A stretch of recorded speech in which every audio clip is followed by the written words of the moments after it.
and she said she wanted to change direction so that so we could get into a permanent home and stop paying rent, and also enable it to get a foundation to grow the congregation and so forth. What is it? Huh? What is it? What is what? What kind of building did you come up with? Get to the point.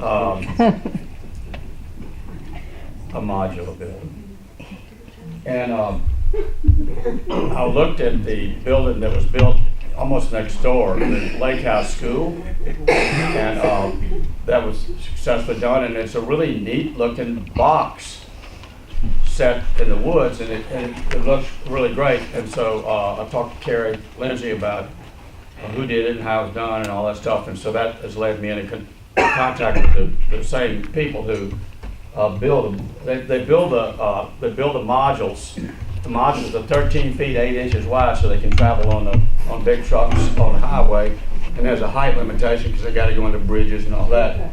And then there's a length limitation because if we're getting on the site and so forth. These are this will be 3 modules, 48 feet long, 1, 2, 3 here, and then this will be another one, 48 feet long, and then this one right here will be 42 feet long. We have some constraints, self-imposed constraints. In the original layout, this is the original layout. Some time was spent getting this building in orientation, or pure east-west orientation, to remind us of that we're on a spinning ball out in the middle of space, spinning around the sun and so forth. So the sun, moves from here to here by our perspective, so that as the shadows move through there, it connects us to the all. Okay, instead of just haphazardly putting the building on the site because it's more convenient to do it this way. So this creates an alignment, and so and the entrance from the road, which is determined by the highway department for safety, from the 2 tangents, vision tangents, determines that the entrance will be somewhere here. So I thought it's best to get these buildings as far apart as we can to get pretty much all the parking throughout the trees and all in here, and then have places for the proper places for handicap, which will be paved, but the rest of it's intended to be gravel. So this is on the same alignment, and we've had some conversation about fire pits and dolmens. I don't know if everybody in here know what a dolmen is. It's sort of like, the Stonehenge. Yes. Well, dolmens are just a mini version of that, like 2 big stone slabs with I don't know if we can afford to do with stone, but that'd be ideal. If maybe Ed can come through with that. Yeah. And if they're facing due east, it brings a quality of energy in that's very beneficial. This will be the Stonehenge of Flat Rock. Yeah. I like that. At first the plan had this little bump out here and another little bump out over here. It's almost a cross shape, but then when I started looking at it on the site plan, it won't fit because you got the building line set back here and here. It's kind of narrowing. So I turned this around here and got this as short as I can and still have a functional kitchen. And so it'll fit between the building setback lines. So And here's this has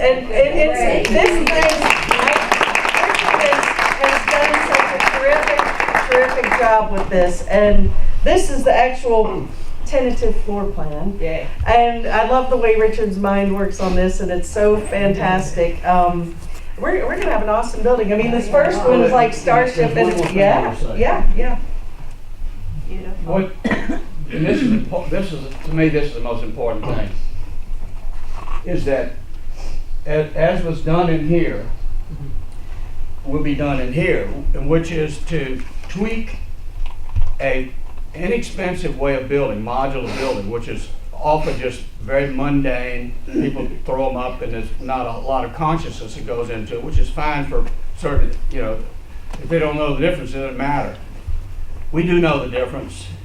So what we're going to do is tweak. I'm going to learn all I can about this modular system, just like I did with Deltec. I met with them a lot to find out what we needed to keep and what we could tweak without busting the budget. I mean, it will cost, the tweaks will cost more money, but it's not gonna be significant. It'll get us a huge amount of mileage for a little amount of cost.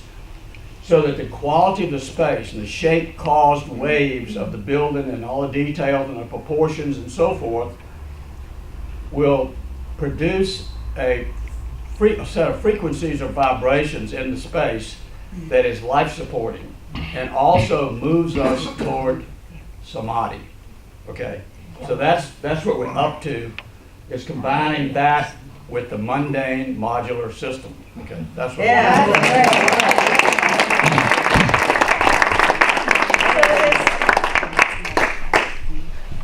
And then, of course, the Deltec's going to be built separate from that. Yeah. So when the Deltec's built, we'll be able to lease this portion. We could out. lease it out, or we could host big events, and, you know, sort of, there's bazillions of options. Right. We'll just see, but yeah, we got some good possibilities, which is very cool. And just one other option, that point is that yesterday Greg physically proved the value of coherence and how it affects our physiology and our consciousness. And that's the why I think Charlotte and everybody is interested in not just an inexpensive building or a practical building, but one that really is supporting the consciousness that we join the Namaste Center for. Absolutely. Yeah, Yeah. so it's, and we've got the vibes, baby. So we're in good shape, and just so excited. It's going to be awesome. Okay, so back to our visitors, and then I'll do the announcements real quick. Would you introduce yourself and tell us where you're from, please? Oh, Lord.